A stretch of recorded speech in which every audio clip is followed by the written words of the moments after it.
সকলকে প্রীতি ও শুভেচ্ছা জানিয়ে আজকের ক্লাস শুরু করছি।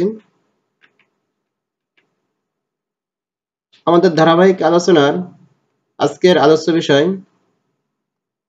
এইচএসসি বিএমটি একাদশ শ্রেণী হিসাব বিজ্ঞান নীতি ও প্রয়োগ 1 অধ্যায় 5। অধ্যায়ের নাম নগদ নিয়ন্ত্রণ অর্থাৎ কন্ট্রোল অফ ক্যাশ। তো নগদ নিয়ন্ত্রণ অধ্যায়ের একটি অন্যতম পার্ট হচ্ছে আমাদের ব্যাংক সমন্বয় বিবরণী। তো এই ব্যাংক সমন্বয় বিবরণী এই নামটা দেখলে কেমন মনের ভিতরে একটু ভয় করে যে আসলে মনে হয় খুব কঠিন জিনিস। আসলে কথাটা সত্য না। ব্যাংক সমন্বয় বিবরণী অত্যন্ত সহজ একটা টপিকস। তো তোমাদের জন্য আমাদের আজকের পর্ব হচ্ছে 1। তো আমরা আজকে শিখব কিভাবে ব্যাংক সমন্বয় বিবরণী প্রস্তুত করতে হবে। তো ব্যাংক সমন্বয় বিবরণী প্রস্তুত করার পূর্বে আমাদের জানতে হবে যে আসলে এই ব্যাংক সমন্বয় বিবরণীতে আমাদের দুইটা বই থাকবে। একটি হচ্ছে আমাদের নগদান বই এবং আরেকটি হচ্ছে আমাদের পাস বই। তো দুইটা বই কি আমরা একটু দেখি। আমাদের এই বই আছে, আমাদের এখানে দুইটা বই, একটি হচ্ছে নগদান বই এবং আরেকটি হচ্ছে পাস বই। এখন প্রশ্ন হচ্ছে যে নগদান বই কি বা কারা নগদান বইতে হিসাব রাখবে আর পাস বইতে কে হিসাব রাখবে। তো আমরা একটু দেখি। অর্থাৎ নগদান বইতে কারবার বা অথবা ব্যবসা প্রতিষ্ঠান হিসাব রাখে নগদান বইতে এবং পাস বইতে হিসাব রাখবে ব্যাংক হিসাব।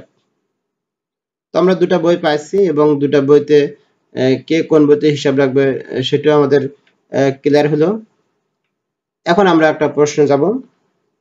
তো আমরা একটা প্রশ্নে আসলাম। প্রশ্নটা হচ্ছে যে নিম্নোক্ত তথ্যাবলী অবলম্বন করে হাবিব ট্রেডার্সের 2021 সালের 31শে ডিসেম্বর তারিখের জন্য একখানা ব্যাংক সমন্বয় বিবরণী প্রস্তুত করো। এটি আমাদের একটি বোর্ডের প্রশ্ন। আমি শুধুমাত্র সালটা এখানে চেঞ্জ করে দিয়েছি। তো আমাদের 1 নম্বরে আছে যে নগদান বই মোতাবেক ব্যাংক জমার উদ্বৃত্ত 90,000 টাকা। 2 নম্বরে আছে যে দেনাদার কর্তৃক সরাসরি ব্যাংকে জমা 25,000 টাকা যা নগদান বইতে লেখা হয়নি। 3 নম্বরে আছে পাওনাদার বরাবর ইস্যুকৃত 28,000 টাকার একটি চেক ব্যাংক কর্তৃক পরিশোধিত হয়নি।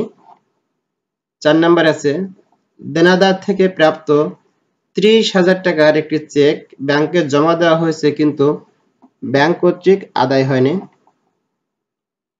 5 নম্বরে আছে ব্যাংক কর্তৃক 10,000 টাকার প্রাপ্য বিল আদায় হয়েছে কিন্তু নগদান বইতে লেখা হয়নি। এবং সর্বশেষ 6 নম্বরে আমাদের আছে ব্যাংক কর্তৃক মঞ্জুরিকৃত 600 টাকা এবং ধার্যকৃত চার্জ 300 টাকা। তো এই হচ্ছে আমাদের প্রশ্ন। এই প্রশ্ন থেকে আমাদের একটি ব্যাংক সমন্বয় বিবরণী প্রস্তুত করতে হবে। তো বন্ধুরা, আমরা এখন জানবো যে আসলে ব্যাংক সমন্বয় বিবরণী কি। তো ব্যাংক সমন্বয় বিবরণী হচ্ছে একটি নির্দিষ্ট সময় শেষে নগদান বইয়ের ব্যাংক উদ্বৃত্ত এবং পাস বইয়ের উদ্বৃত্তের ভিতরে মিল হওয়ার কথা, কিন্তু যখন দুটি বইয়ের জের অমিল হয় অর্থাৎ তখন কিছু গড়মিলের সৃষ্টি হয় বা অল্প সময়ের জন্য আমরা একটা বিবরণী তৈরি করি, অর্থাৎ এই দুটো বইয়ের জের নিয়ে এবং যেগুলো গড়মিল হয়েছে এই গড়মিলগুলো একত্রিত করে আমরা একটা ব্যাংক সমন্বয় প্রস্তুত করে থাকি। তো আমাদের এখানে দুইটি জিনিস খেয়াল করতে হবে যে আমাদের প্রশ্নপত্রে কি নগদান বই মোতাবেক ব্যাংক উদ্বৃত্ত নাকি পাস বই মোতাবেক ব্যাংক উদ্বৃত্ত দেওয়া আছে, অর্থাৎ দুইটা বইয়েরই আমাদের উদ্বৃত্ত থাকবে। এখন প্রশ্ন কি আছে, যদি একটা বই মোতাবেক উদ্বৃত্ত থাকে তাকে বলা হবে একক জের পদ্ধতি এবং যদি দুইটা বইয়েরই জের দেওয়া থাকে তখন বুঝতে হবে সেটি দ্বৈত জের পদ্ধতি। আমাদের এখানে একটি বই মোতাবেক ব্যাংক জমার উদ্বৃত্ত দেওয়া আছে, তো এটি হচ্ছে একক জের পদ্ধতি। তো একক জের পদ্ধতির ক্ষেত্রে আমাদের এই নগদান বইয়ের উদ্বৃত্তের সঙ্গে কোন কোন টাকাটা যোগ হবে এবং কোন কোন টাকাটা বিয়োগ হবে সেটি আমরা এখন একটা ওয়ার্কিং এর মাধ্যমে বের করব। এই ওয়ার্কিংটা তোমাদের কোনো বইতে করে দেওয়া নাই। এটি হচ্ছে তোমাদের বোঝানোর আমার নিজস্ব একটি কৌশল। তো আশা করব তোমরা মনোযোগ সহকারে ক্লাসটি দেখবে। তো বন্ধুরা, আমরা দেরি না করে গণনা কার্যে যাই। আমরা ছোট করে একটি ছক করব এখানে। এই ছকটি হচ্ছে খুব গুরুত্বপূর্ণ আমাদের ব্যাংক সমানের জন্য। তো দেখো, আমাদের ছকটা হচ্ছে যে ক্রমিক নং বিবরণ, নগদান বই, পাস বই এবং কি করতে হবে। তো আমাদের 1 নম্বরে আছে যে নগদান বই মোতাবেক ব্যাংক জমার উদ্বৃত্ত 90,000 টাকা। আমরা এখানে দেখছি যে নগদান বই মোতাবেক ব্যাংক জমার উদ্বৃত্ত। এখন প্রশ্ন হচ্ছে এখানে দুইটা বই লেখা আছে কেন? আমরা এখানে দুইটা বই লিখছি। যে বইয়ের জের মোতাবেক আমরা অঙ্ক করব তার বিপরীত বইটাকে সবসময় সঠিক ধরে অঙ্ক করব, তাহলে আমাদের অঙ্কটা সহজ হবে। তো আমরা এখানে পাস বইকে সঠিক বই মনে করলাম এবং কি করতে হবে এই কলামে আমরা এর 90,000 টাকা লিখলাম।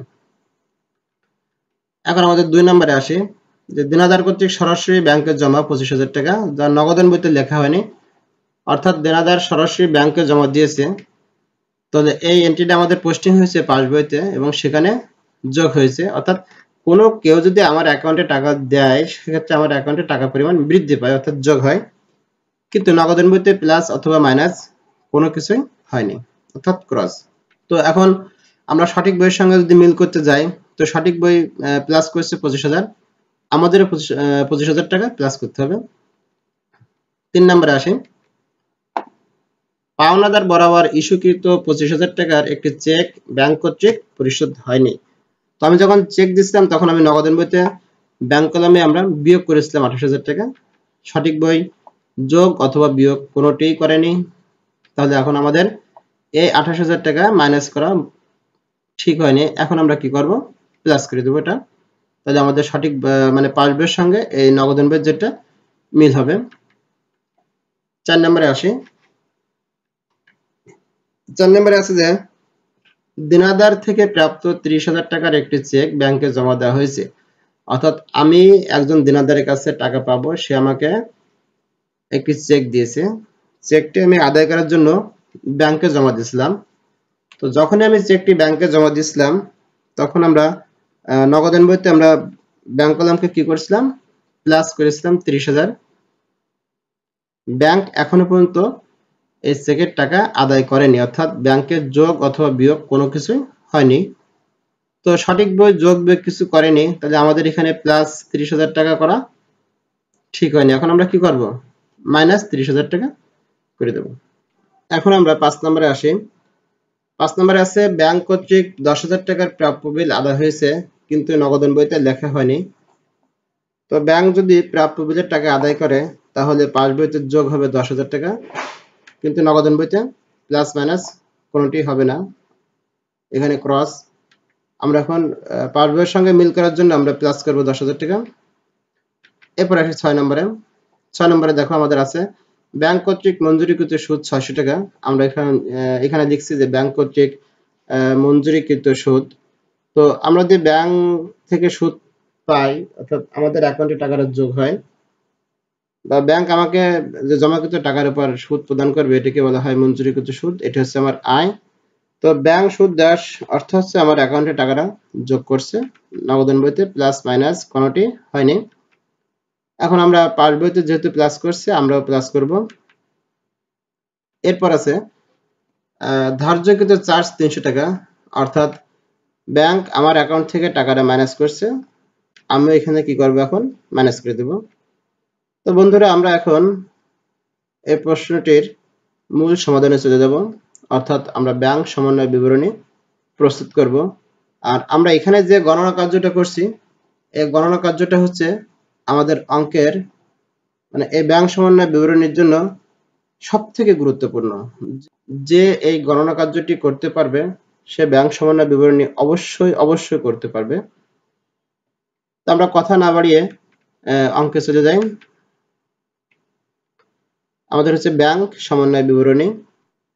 তো ব্যাংক সমন্বয় বিবরণীর ছক আমরা পরীক্ষার খাতায় কিভাবে করব একটু এখানে দেখি যে বিবরণ টাকা টাকা। তো সর্বপ্রথম আমরা এখানে লিখব যে নগদান বই মোতাবেক ব্যাংক জমার উদ্বৃত্ত। আমাদের কিন্তু প্রশ্ন দেওয়া ছিল 90,000 টাকা। এখন এরপর আমাদের এই নগদান বই মোতাবেক ব্যাংক জমার সঙ্গে কিছু টাকা যোগ হবে এবং কিছু টাকা বিয়োগ করতে হবে। তো এই যোগ এবং বিয়োগ হবে কোন টাকা এবং কত টাকা সেটি নির্ণয় করার জন্য কিন্তু আমরা ওয়ার্কিংটা করছি। তো সেই ওয়ার্কিংটা আমরা এখানে নিয়ে আসি আমাদের অঙ্ক করার সুবিধার জন্য।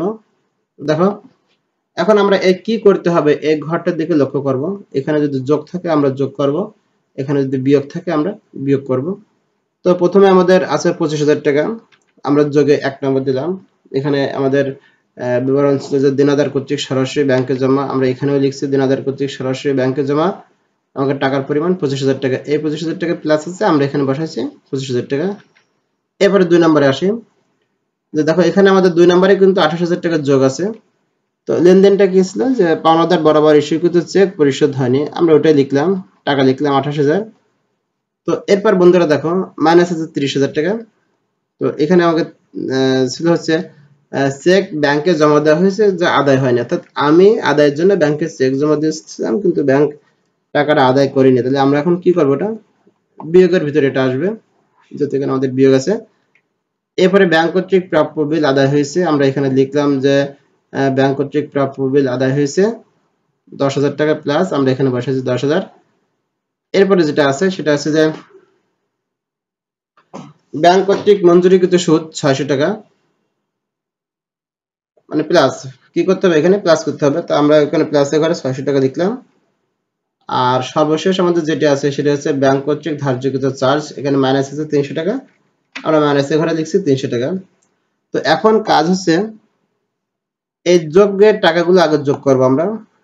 তো এটাকে আমরা নিচে আন্ডারলাইন করব, করে যোগফলটা আমরা ডান পাশের টাকার ঘরে নিয়ে যাব। তো এই 4টি টাকা যোগ করলে আমাদের টাকা হয় 63,600 টাকা। এখন কি করব, এর নিচে আমরা দাগ দেব, দাগ দিয়ে এই উপরের 90,000 টাকার সঙ্গে আমরা এই 63,600 টাকা যোগ করে নিচে বসাবো। আমাদের যোগফল হয় 1,53,600 টাকা। এখন আসা যাক বিয়োগের, এখানে আমরা বিয়োগের এই টাকাটা যোগ করে ডান পাশে নিয়ে যাব, এখানে হয় 30,300 টাকা। তো দেখো এখানে আমাদের কিন্তু প্রথম বন্ধনী দ্বারা এটা ঘিরে রাখা আছে, অর্থাৎ এরকম ফার্স্ট ব্র্যাকেট চিহ্নিত কোনো টাকা থাকলে সেটাকে আমাদের মাইনাস ফিগার ধরতে হবে। এখন আমরা কি করব, এখানে আমাদের ছিল হচ্ছে 1,53,600 টাকা, সেখান থেকে এখন 30,300 টাকা বিয়োগ করতে হবে। তো বিয়োগ করলে আমাদের বিয়োগফল হয় 1,23,300 টাকা। আমরা নিচের দুটো দাগ দিয়ে হিসাবটা বন্ধ করি। এখন এই 1,23,300 টাকাকে বলা হয় আমাদের পাসবই মোতাবেক ব্যাংক জমার উদ্বৃত্ত।